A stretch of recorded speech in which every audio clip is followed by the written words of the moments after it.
Assalamualaikum warahmatullahi wabarakatuh. Halo semuanya, perkenalkan nama saya Winda Grestiani Maraya dengan NIM R0212410088. Saat ini saya akan membawakan materi tentang shortwave diathermy atau biasa disebut dengan SWD. Saya akan menjelaskan teori dasar tentang SWD dulu nih teman-teman. SWD atau shortwave diathermy adalah modalitas elektroterapi yang menggunakan gelombang elektromagnetik dengan frekuensi tinggi. Paling umumnya itu di 27,12 MHz. Itu paling umumnya. Nah, untuk menghasilkan panas terapeutik atau deep heating pada jaringan tubuh kita. Nah, panas yang dihasilkan inilah meningkatkan metabolisme dan fungsi fisiologis dari jaringan tubuh kita.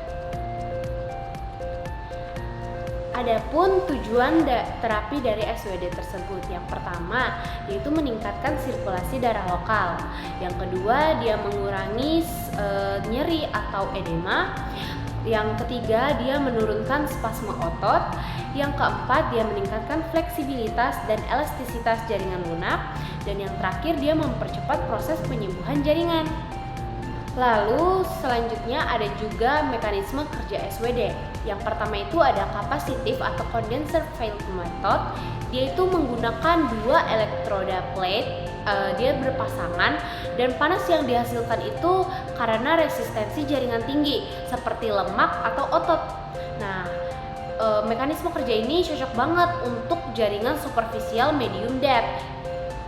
Lalu yang kedua itu ada inductive magnetic field method atau biasa tadi disebut magnetic field method.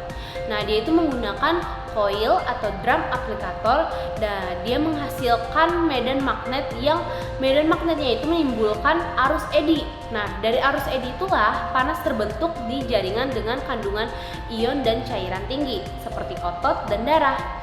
Ini mekanisme kerja ini cocok banget untuk target jaringan yang lebih dalam.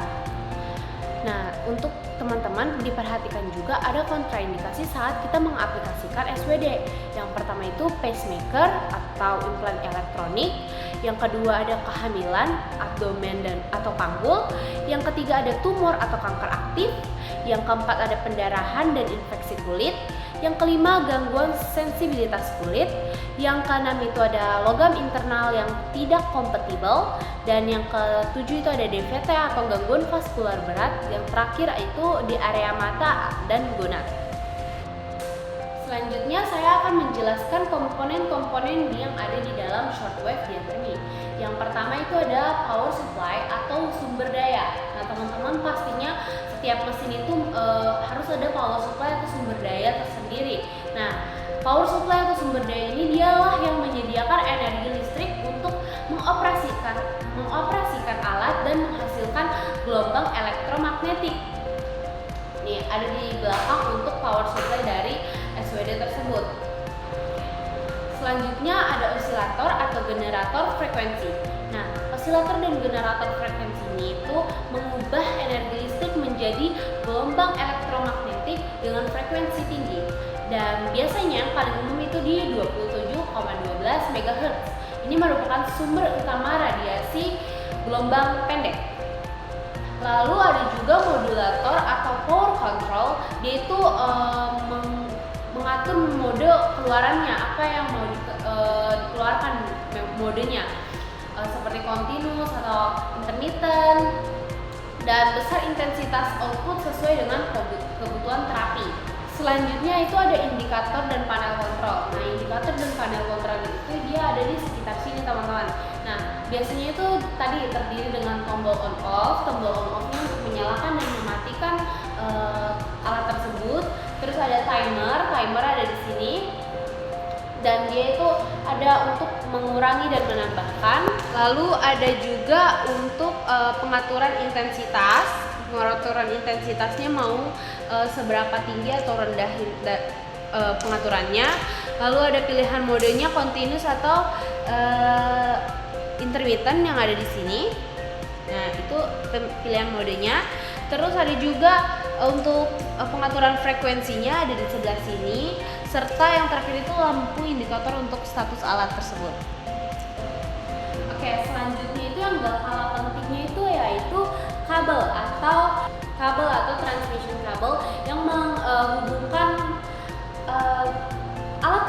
dengan sumber listrik nih. Seperti ini teman-teman. Jadi kabel ini merupakan salah satu komponen penting juga yang dimana dia akan menghidupkan alat tersebut dan menghubungkan dengan sumber listrik. Baik, selanjutnya yang sangat-sangat gak kalah penting yaitu aplikatornya atau elektroda. Nah, dia itulah yang bagian yang menyalurkan energi ke jaringan tubuh. Biasanya terdapat dua jenis dari aplikator atau elektroda tersebut. Yang pertama itu adalah capacitive plate atau condenser file, yaitu terdiri dari dua pelat elektroda dan terdapat bahan isolator di bagian permukaannya. Nah, ini tuh digunakan untuk jaringan superficial medium depth. Namun ada juga aplikator atau elektroda yang induktif coil atau drum. Nah, dia itu berupa seperti kumparan atau kawat penghantar yang menghasilkan medan magnet dan arus eddy untuk biasanya jaringan yang lebih dalam seperti otot, vaskular, dan itulah komponen-komponen dari alat SWD yang saya jelaskan. Nah, sekarang teman-teman perlu diperhatikan juga tentang persiapan alat short wave diathermy ini. Itu merupakan hal yang perlu kita perhatikan banget. Karena apa? Karena sebelum kita menangani pasien, kita harus mempersiapkan alatnya dengan baik, ya, terutama untuk checklist keamanan dan fungsinya. Nah, yang pertama itu memastikan daya, kabel, dan knob control serta timer serta indikatornya itu berfungsi dengan baik. Nah, jangan sampai ada salah satu komponen yang tidak berfungsi dengan baik. Itu akan memengaruhi hasil dari pengaplikasian kita kepada pasien. Lalu yang kedua, pilih aplikator yang sesuai kebutuhan seperti kapasitif atau induktif. Ketiga itu periksa kondisi kabel dan head agar tidak ada kerusakan. Jadi teman-teman perlu diperiksa ya kondisi kabelnya ini apakah ada kerusakan atau tidak, baik yang di depan maupun yang di belakang, untuk mencegah overheating teman-teman. Lalu yang keempat itu dia harus atur jarak elektrodanya. Misalnya untuk kapasitif itu dia kan 2-5 cm dari kulit. Jadi ini tidak boleh terlalu jauh ataupun tidak boleh terlalu dekat, karena itu akan mempengaruhi juga hasil dari yang dirasakan oleh pasien.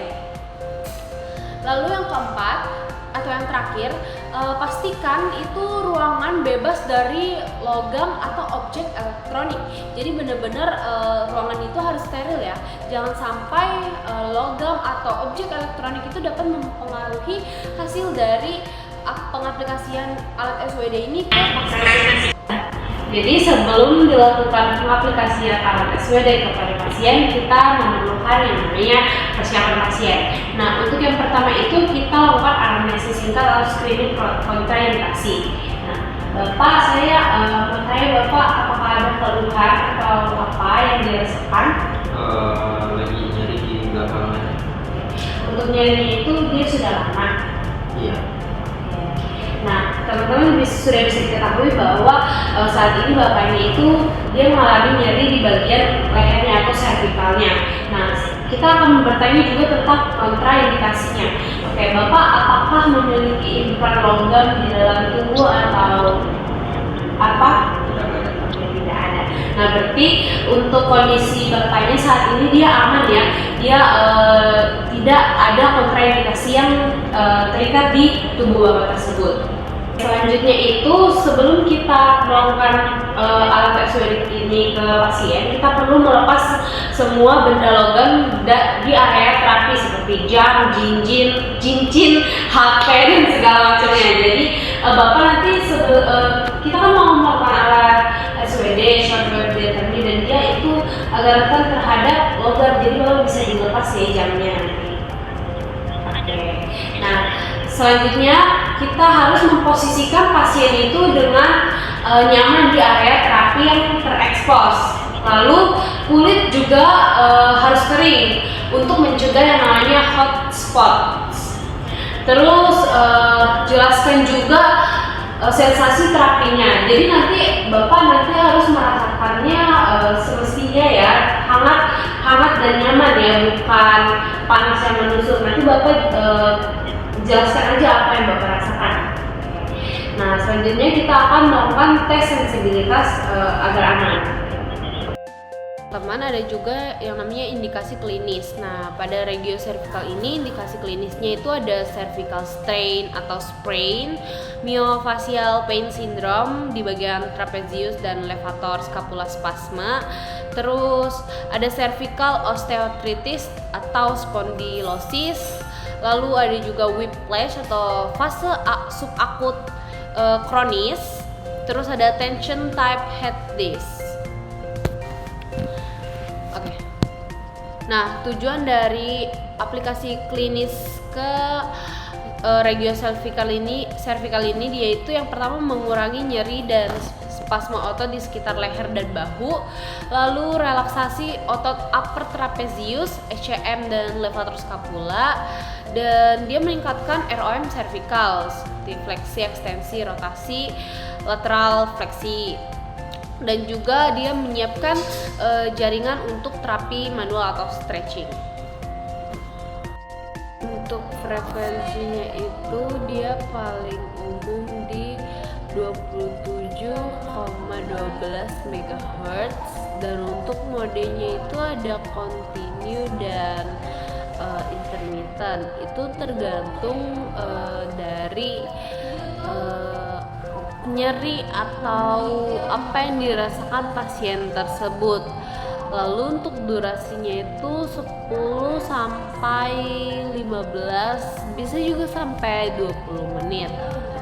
Nah, untuk intensitasnya itu dia harus hangat nyaman, tidak boleh panas menusuk. Nah, kita akan melakukan sensibilitas kepada pasien. Nah, Bapak, saya akan memberikan Bapak ini semacam sensasi ada panas dan dingin. Nanti kalau misalnya saya taruh, Bapak bilang ya. Ini apa, Pak? Panas.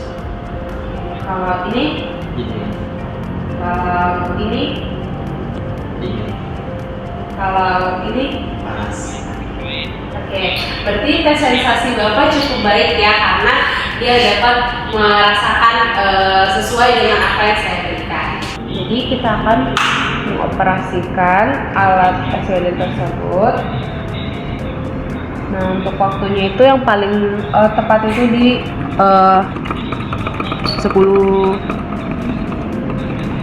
Oke.